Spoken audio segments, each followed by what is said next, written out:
ថាអ្នកជឿដែរទេសូម្បីតែព្រះមច្ចរាជក៏មិនហ៊ានក្បត់ពាក្យសន្យាជាមួយនឹងបុរសម្នាក់នេះដែរស្ដេចត្រឡប់មកវិញហើយប៉ុន្តែលើកនេះគេមិនមែនមកដើម្បីក្រងលេខបាឡាំងឡើយគឺគេមកដើម្បីរៀបចំពិធីបុណ្យសពឲ្យសត្រូវរបស់គេទាំងអស់ជំរាបសួរពុកម៉ែបងប្អូនជាទីគោរពនិងជាទីមេត្រីជួបជាមួយនឹងខ្ញុំ Admin Bin នៅក្នុង Channel Monkey ជាអម្ដងទៀតហើយថ្ងៃនេះយើងនឹងតាមដានវគ្គផ្ដាច់ព្រាត់នៃបុរសម្នាក់ដែលពិភពលោកហៅថាបុរសអមតៈគឺលោក Tommy នឹងឯងនៅក្នុងរឿង Peaky Blinders The Immortal Man ត្រៀមខ្លួនហើយនៅតើទៅទស្សនាការដាក់អន្ទាក់មរណៈនិងការលះបង់ចុងក្រោយរបស់ស្ដេច Gypsy ជាមួយនឹងខ្ញុំទាំងអស់គ្នាក្នុងឆ្នាំ1926ពិភពលោកកំពុងតែញ័ររន្ធត់ដោយសារផ្សែងសង្គ្រាមលោកលើកទី2ដែលជិតមកដល់ប៉ុន្តែនៅជ្រលងភ្នំដាច់ស្រយាលមួយបរិបទដែលធ្លាប់អង្រួនអង់គ្លេសទាំងមូលគឺ Tommy បែរជាសង្ងំសរសេរសៀវភៅជីវិតរបស់ខ្លួនក្នុងភាពស្ងៀមស្ងាត់គេព្យាយាមរត់គេចពីអតីតកាលប៉ុន្តែអ្នកដឹងទេសម្រាប់ Tommy សន្តិភាពដែលគឺជាពាក្យមិនដែលកើតឡើងសោះនៅក្នុងវចនានុក្រមរបស់គេនៅក្នុងភូមិគ្រឹះដ៏ត្រជាក់ Tommy កំពុងរស់នៅជាមួយនឹងវិញ្ញាណគេឃើញកូនស្រី Ruby ដែលស្លាប់ទៅកំពុងរត់លេងក្នុងសួនច្បារគេឃើញស្លាកស្នាមដែលនាងបានបន្សល់ទុកវាហៅដូចជា Tommy កំពុងតែរៀបចំសម្រាប់សេចក្តីស្លាប់ប៉ុន្តែដំណឹងពី Johnny Dog បានដាស់តឿនឲ្យគេភ្ញាក់ផ្ទះកំណើតនៅ Small Head ត្រូវបានគ្របបែកអាឡឺម៉ង់កំទេចខ្ទេចពួក Gypsy Plumber ដែលជាពួកគ្រូទាយនិងពួកអាបធ្មប់បានមកដល់ដីរបស់គេមិនមែនមកដើម្បីសុំទានឡើយប៉ុន្តែមកដើម្បីនាំសារពីវាសនាខណៈដែលTommy កំពុងពង្វេងអណ្ដាប្អូនស្រីរបស់គេបានបង្ហាញខ្លួនជាមួយការប៉ັດដ៏ជូរចត់អ្នកមានគ្រួសារដែលមិនមែនជាខ្មោចនេះគឺជាសម្ដីដាស់តឿនរបស់អាដាកូនប្រុសច្បង Ducky កំពុងតែដឹកនាំ Peaky Blinders ឲ្យដើរលើផ្លូវព្រៃផ្សៃជាងចំនួនមុនទៅទៀតគេប្លន់អាវុធរដ្ឋាភិបាលគេប្រើអំណាចប៉ូលីសក្នុងដៃដើម្បីធ្វើបាបអ្នកទន់ខ្សោយ Tommy ត្រូវបង្ខំចិត្តជ្រើសរើសតើត្រូវបន្តធ្វើជាអ្នកនិពន្ធនៅរោងចាំថ្ងៃស្លាប់ឬត្រូវត្រឡប់ទៅ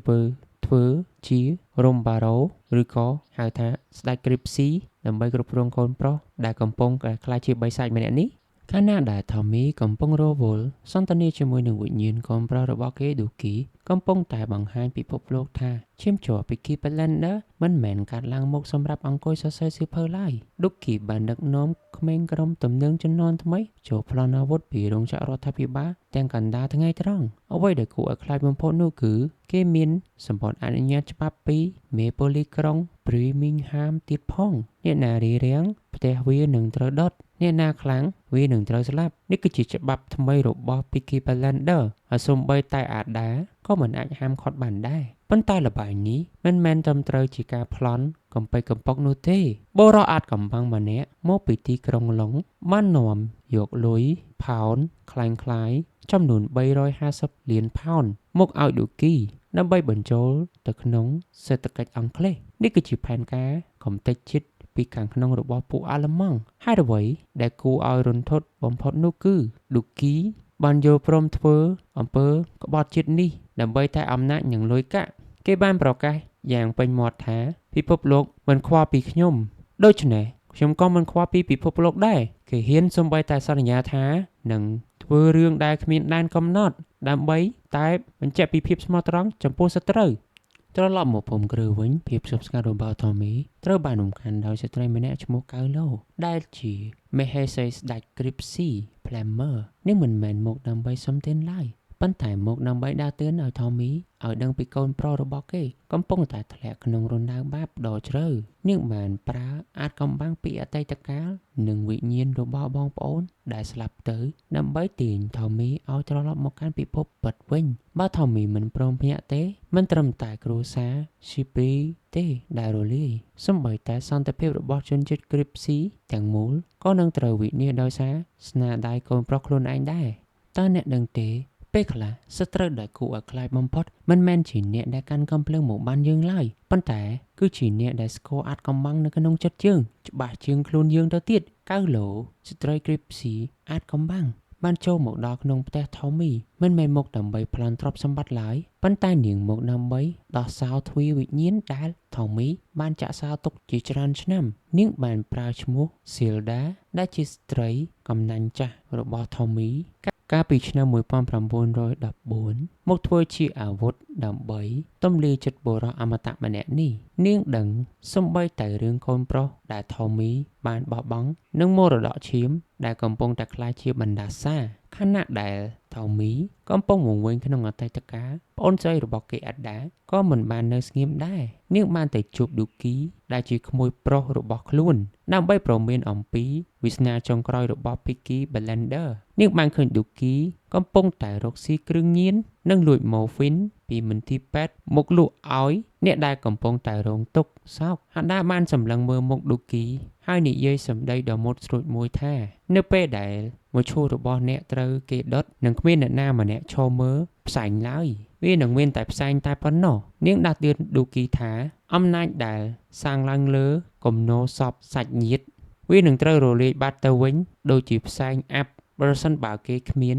គ្រួសារនៅក្បែរខ្លួនត្រឡប់មកវិញកៅឡូបានប្រាប់ Tommy ចំថាកូនប្រុសរបស់ខ្លួនកំពុងតែធ្វើការជាមួយមនុស្សអាក្រក់ហើយមនុស្សដែលចង់បំផ្លាញជនជាតិគ្រីបស៊ីរបស់យើងនាងបានផ្ដល់ជំរឿចុងក្រោយឲ្យ Tommy គឺត្រូវត្រឡប់ទៅសង្គ្រោះកូនប្រុសនិងស្វែងរកសន្តិភាពពិតប្រាកដតើ Tommy នឹងជ្រើសរើសផ្លូវមួយណានៅក្នុងចិត្តរបស់គេសង្គ្រាមកាលពីឆ្នាំ1914នៅតែបន្តលងបន្លាចគេបានត្រឹមតែឆ្លើយតបទាំងអស់សង្ឃឹមថាគេលែងពាក់ព័ន្ធនឹងរឿងទាំងនេះទៀតហើយប៉ុន្តែសម្រាប់កៅឡូនាងដឹងថានៅក្នុងខ្លួន Tommy នៅតែមានជីមជ័រជាអ្នកដឹកនាំគ្រាន់តែវាត្រូវបានគ្រប់ដណ្ដប់ដោយភាពសោកសៅតែប៉ុណ្ណោះតើអ្នកដឹងទេថាអ្វីដែលធ្វើឲ្យមនុស្សម្នាក់ខ្លាចបំផុតមិនមែនជាការស្លាប់ឡើយប៉ុន្តែគឺជាការដឹងការពិតដែលខ្លួនឯងខំលាក់ទុកជាច្រើនឆ្នាំកៅឡូបានទម្លាយអាចកំបាំងដ៏ខ្មៅងងឹតបំផុតមួយអាធូមិនមែនធ្វើអត្តឃាតដោយខ្លួន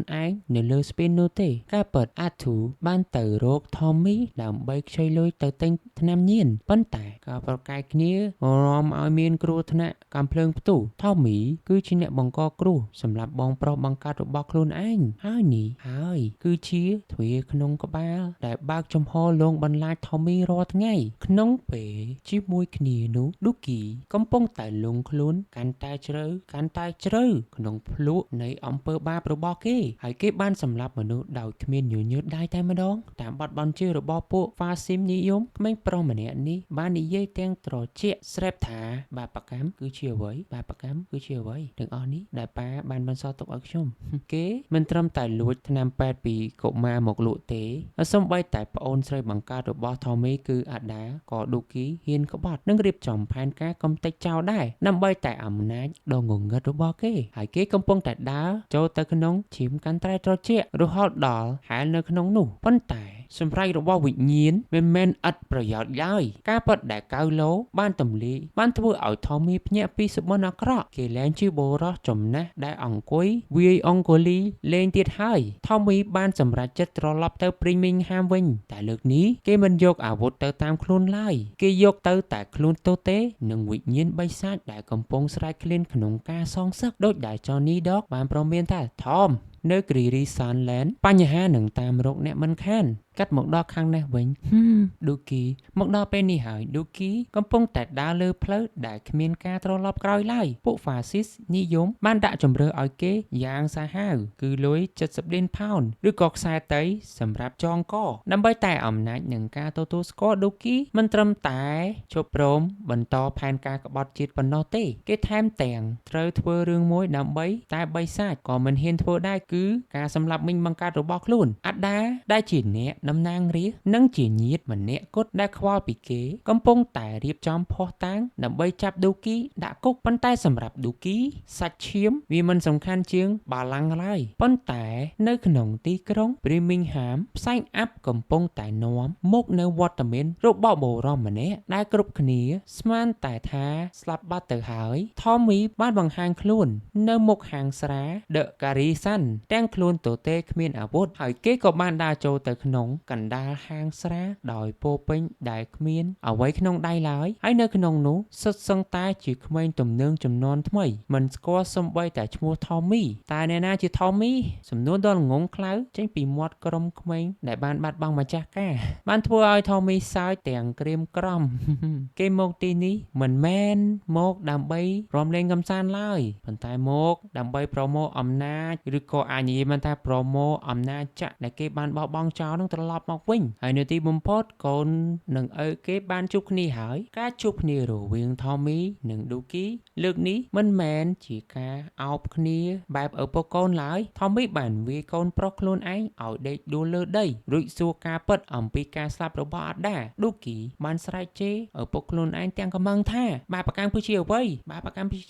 ទាំងអស់នេះហើយដែលប៉ាបានបន្សល់ទុកឲ្យខ្ញុំល្បែងនេះកាន់តែតានតឹងទៅហើយនៅពេលដែល Tommy ដឹងថាអ្នកដែលបាញ់អាដាគឺជាបុរសម្នាក់ដែលជិះឡាន Morris ដែលមានស្នាមគ្រាប់កាំភ្លើង3គ្រាប់តើ Tommy នឹងសម្លាប់កូនប្រុសខ្លួនឯងដើម្បីសងសឹកឲ្យប្អូនស្រីឬក៏ប្រើ Dookie ដើម្បីស្វែងរកមេខ្លាំងនៅពីក្រោយខ្នងរឿងនេះកាត់ចូលដល់វគ្គបន្ទាប់នៅក្នុងពិភពរបស់ Peaky Blinders សេចក្តីស្លាប់មិនមែនជាទីបញ្ចប់ឡើយតែវាគឺជាការចាប់ផ្ដើមនៃសង្គ្រាមថ្មី Tommy បានទៅដល់ផ្លូវ Elizabeth ដើម្បីមើលមុខអាដាជាចុងក្រោយគេមិនបានយំសោកបោកខ្លួនឡើយតែគេបានសន្យានៅមុខសពប្អូនស្រីថាពីបាបកម្មដ៏អាក្រក់នេះវានឹងបង្កើតឲ្យមានរឿងល្អវិញ Tommy ដឹងច្បាស់ថាបុរសដែលបាញ់សម្លាប់អាដានឹងមកតាមសម្លាប់គេដល់ទីនេះព្រោះវាគិតថា Tommy កំពុងតែទន់ជ្រាយប៉ុន្តែវាស្គាល់ Tommy តិចពេកហើយមេខ្លោងដែលនៅពីក្រោយរឿងនេះគឺជាពួក Fascist និយមដែលចង់ប្រើលុយខ្លាំងៗ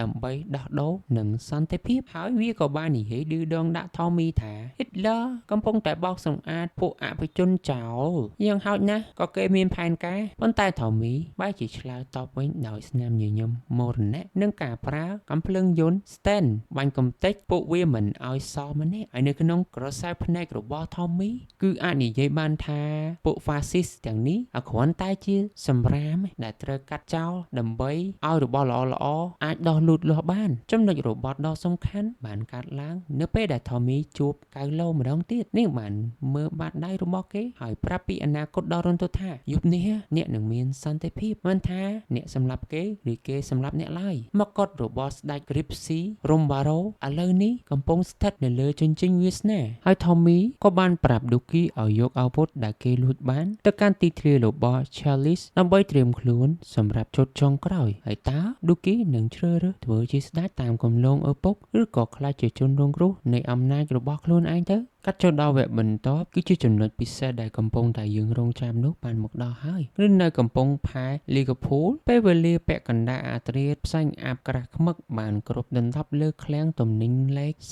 47ដែលជាកន្លែងផ្ទុកលុយក្បត់ជាតិ70លានផោន Dookie បានដើរចូលជាទូនីតិអ្នកដឹកនាំផ្លូវឲ្យពួក Fascist និងទាហានអាល្លឺម៉ង់ចូលទៅក្នុងឃ្លាំងទំនិញដោយទំនុកចិត្តយ៉ាងខ្ពស់បំផុតគេបានប្រាប់ពួកវាថាផែនការរបស់ Tommy គ្រប់ជំហានទាំងការប្រើទូកាណាល់មកពីទិសខាងលិចនិងការប្រើកាំភ្លើងយន្ត Sten បាញ់ឆ្មក់ពួកវាស្មានថា Dookie ក្បត់ឪពុកខ្លួនឯងពិតមែនប៉ុន្តែពួកវាភ្លេចគិតថាឈាមជ័រ Chippy មិនដែលលក់បងប្អូនដើម្បីតែលុយឡើយក្នុងពេលជាមួយគ្នា Tommy មិនបានមកតាមទូកដូចដែល Dookie បានប្រាប់ឡើយគេបានប្រើផ្លូវក្រោមដីដែលត្រូវបានបិទជិតអស់រយៈពេល50ឆ្នាំមកហើយ Tommy បានប្រើជាតិផ្ទុះកំទេចទ្វារដែករួចវាតាមបំពង់ខ្យល់ចូលមកក្រោមឃ្លាំងទំនិញដោយគ្មានអ្នកណាដឹងនេះគឺជាយុទ្ធសាស្ត្រ Clay Kicker ដែលកាលពីសង្គ្រាមលោកលើកទី1 Tommy និង Arthur ដែលធ្លាប់ប្រើដើម្បីជីករងក្រោមដីទៅកំទេចសត្រូវ Tommy កំពុងតែរងចាំសញ្ញាពីកូនប្រុសរបស់គេដើម្បីបំផ្ទុះនរកមួយនេះឲ្យក្លាយជាផេះល្បែងមួយនេះកាន់តែជក់ចិត្តហើយនៅពេលដែលមេខ្លោង Brickhead ចាប់ផ្ដើមសង្ស័យហើយក៏បាន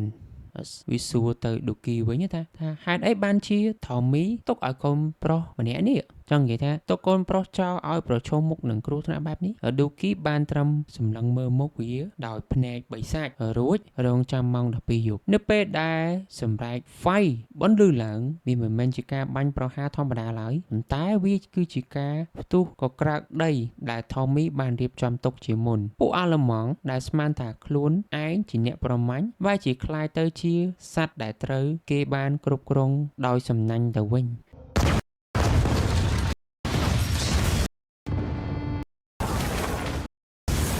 កាត់ចូលដល់វគ្គបន្ទាប់នៅពេលវេលាម៉ោង12អាធ្រាត្រដល់ពេលនោះដែលត្រូវនាឡិកាបានបន្លឺឡើងវាមិនមែនជាសំឡេងសន្តិភាពឡើយតែវាគឺជាសំឡេងនៃសេចក្តីស្លាប់សម្រាប់ពួកណាស៊ី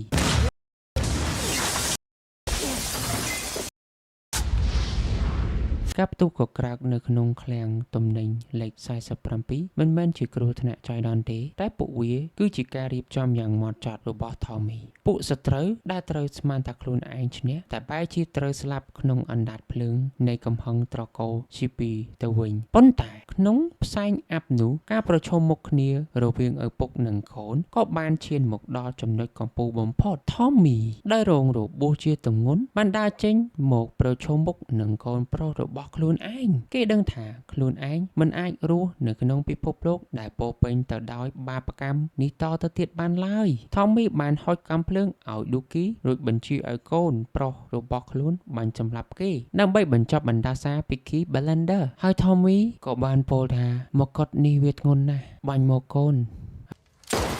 ហើយនេះគឺជាការលះបង់ចុងក្រោយរបស់ឪពុកម្នាក់ដើម្បីឲ្យកូនប្រុសរបស់ខ្លួនអាចក្លាយទៅជាស្ដេចគ្រីបស៊ីរ៉ុំបារ៉ូដែលមានសេរីភាពពិតប្រាកដសម្បត្តិផ្ដាំផ្ញើចុងក្រោយរបស់ Tommy បានសរសេរយ៉ាងជ្រាលជ្រៅថាខ្ញុំដុតសពខ្ញុំឲ្យផេះវាហើរទៅតាមខ្យល់ឥឡូវនេះខ្ញុំមានសេរីភាពហើយអាណាចក្រ Peaky Blinders ឥឡូវនេះស្ថិតក្នុងដៃរបស់ Dookie Shippy Tommy បានចាកចេញទៅជួបជុំគ្រួសាររបស់គេនៅកន្លែងមួយដែលគ្មានសង្គ្រាមគេបានលះបង់អ្វីៗគ្រប់យ៉ាងដើម្បីឲ្យកូនប្រុសរបស់គេមិនត្រូវរស់ក្នុងស្រមោលបាបកម្មដូចជារូបគេនេះគឺជាទីបញ្ចប់នៃរឿងរ៉ាវរបស់បុរសអមតៈម្នាក់ដែលបានឈ្នះសេចក្តីស្លាប់ដើម្បីសងសឹកនិងសាងសន្តិភាពអូខេហើយក៏យើងធ្វើសេចក្តីសន្និដ្ឋាននៃរឿងនេះទៅគឺអាចនិយាយបានថារឿងរ៉ាវរបស់ Tommy នៅក្នុងវគ្គចុងក្រោយនេះមិនមែនគ្រាន់តែជាការបាញ់បោះសងសឹកធម្មតាទេ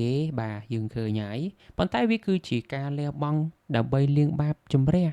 សំទោសគឺជាការលះបង់ដើម្បីលាងជំរះបាបបាទ Tommy បានយល់ច្បាស់ថាដរាបណាគេនៅតែមានជីវិតសត្រូវនឹងនៅតែតាមរកហើយគ្រួសារនឹងមិនអាចមានសន្តិភាពពិតប្រាកដឡើយហើយការរៀបចំផែនការកំទេចពួក Fascist និងការសម្រេចចិត្តឲ្យ Dookie បាញ់សម្លាប់ខ្លួនហើយគឺជាយុទ្ធសាស្ត្រចុងក្រោយដើម្បីផ្ដាច់ឫសគល់នៃបណ្ដាសា Peaky Blinders ហើយទីបំផុត Tommy បានស្លាប់ក្នុងនាមជាស្ដេចបាទហើយដែលបានសាងសន្តិភាពឲ្យអ្នកចំនួនក្រោយដោយប្រើជីវិតរបស់ខ្លួនជាថ្នូរហើយនៅក្នុងរឿងនេះមេរៀនអប់រំដែលខ្ញុំគិតថាខ្ញុំចង់ចែករំលែកទៅកាន់បងប្អូនទាំងអស់គ្នានោះគឺ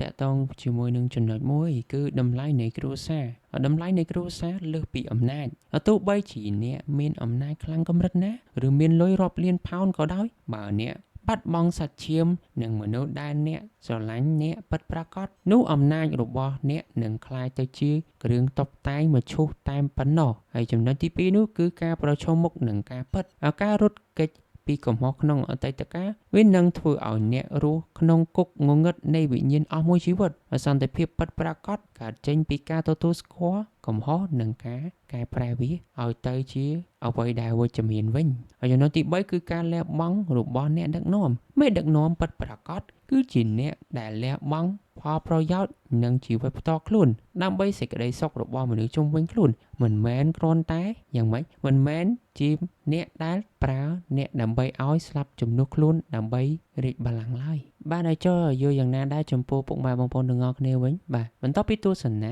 ការលះបង់ដ៏អស្ចារ្យរបស់លោកបងធំយើងហើយលោកបងធំ Tommy រួចតើបងប្អូនយល់ច្បាស់យ៉ាងណាដែរចំពោះវាសនារបស់ Dookie បាទ ហើយតើគេនឹងខ្លាចជាស្ដេចដ៏ល្អម្នាក់ឬក៏ដើរតាមគន្លងបាបកម្មរបស់ឪពុកគេបន្តទៀតកុំភ្លេចបញ្ចេញមតិយោបល់ខាងក្រោមឲ្យខ្ញុំដឹងផងហើយក៏ចែកម្លែកគ្នាយើងឲ្យបានដឹងផងបាទហើយសូមអរគុណមែនតើសម្រាប់បងប្អូនដែលតាមដានតាំងពីដើមរហូតដល់ចប់ហើយបើសិនជាបងប្អូនពេញចិត្តសម្រាប់រឿងបែបស៊ីជម្រៅនិងការវិភាគច្បាស់ៗបែបនេះកុំភ្លេចជួយចុច like និង share និង subscribe channel Monkey JR ម្នាក់មួយផងដើម្បីជាកម្លាំងចិត្តឲ្យខ្ញុំបាទ admin Bin នេះផលិតវីដេអូថ្មីៗបន្តទៀតណាហើយខ្ញុំមិនមានអីទៀតទេអញ្ចឹងបងប្អូនចង់ឲ្យខ្ញុំសម្រាយរឿងអ្វីបន្តទៀតក៏អាចប្រាប់នៅខាងក្រោមនឹងបានដែរខ្ញុំនឹងសម្រាយជូនហើយជួបគ្នានៅវីដេអូក្រោយជាមួយនឹងរឿងកាន់តែជក់ចិត្តស៊ីជម្រៅបន្តទៀតអូខេជម្រាបលាជួបគ្នានៅវីដេអូក្រោយបាយបាយ